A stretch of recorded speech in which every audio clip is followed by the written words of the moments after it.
કાં તો ધડો થાય એ અપેક્ષા છોડજો, અને અપેક્ષા અંત ભક્તો બીજાને માટે ઘસાતા શીખજો. બીજાને માટે જીવન જે ઘસી શકે ને, દુનિયા એને યાદ કરે. દુનિયા ભૂલે એમ નથી, બીજાને માટે ઘસાતા શીખો.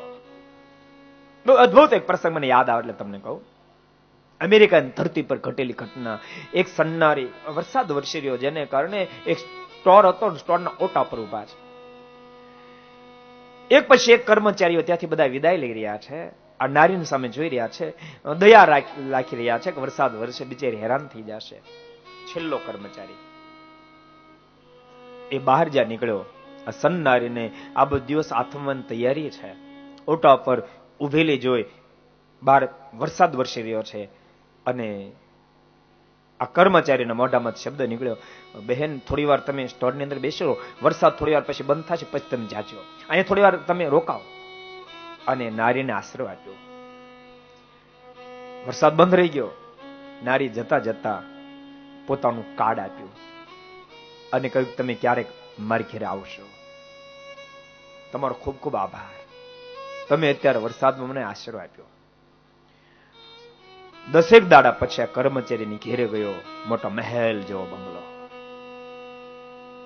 કેટલાય નોકર ચાકરો કામ કરી રહ્યા છે.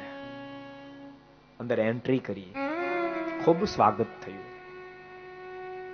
અને ફરીવાર આભાર માન્યો, તમે તે દાડે મને સહાય કરી, તમારો આભાર ભૂલીશ નહીં. અને સન્નારીના મોઢામાં શબ્દ નીકળ્યા, એક જગ્યાએ મારી બહુ મોટી સંપત્તિ છે, આપ જો રાજી હોવ ને તો બધી સંપત્તિના મુખ્ય વ્યવસ્થાપક તરીકે તમને નિમું, અને આપ કોની હું તમને પગાર આપીશ.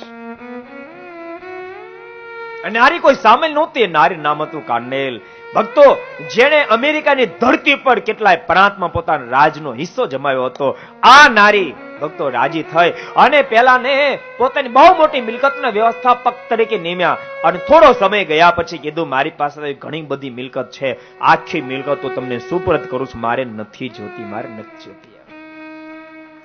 કોઈકને માટે ઘસાશો ભક્તો, તો કોઈક તમારે માટે ઘસાશે. આપણે જયારે બીજાને માટે કાંઈ નહીં કરીએ તો, અને આશા રાખશું કોઈક મારા માટે કાંઈ કરે, એ જિંદગીમાં ક્યારે નહીં બની શકે, ક્યારે નહીં બને. કોઈકને માટે ઘસાજો, કોઈને માટે મદદરૂપ થાજો, કોઈને માટે સહાયરૂપ થાજો.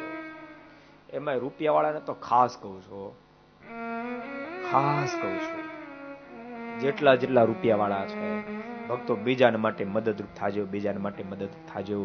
કોઈકની આંખોના આંસુ લૂછજો, કોઈ દરિદ્ર, કોઈ નિરાધાર, એને માટે સહાયરૂપ થાજો.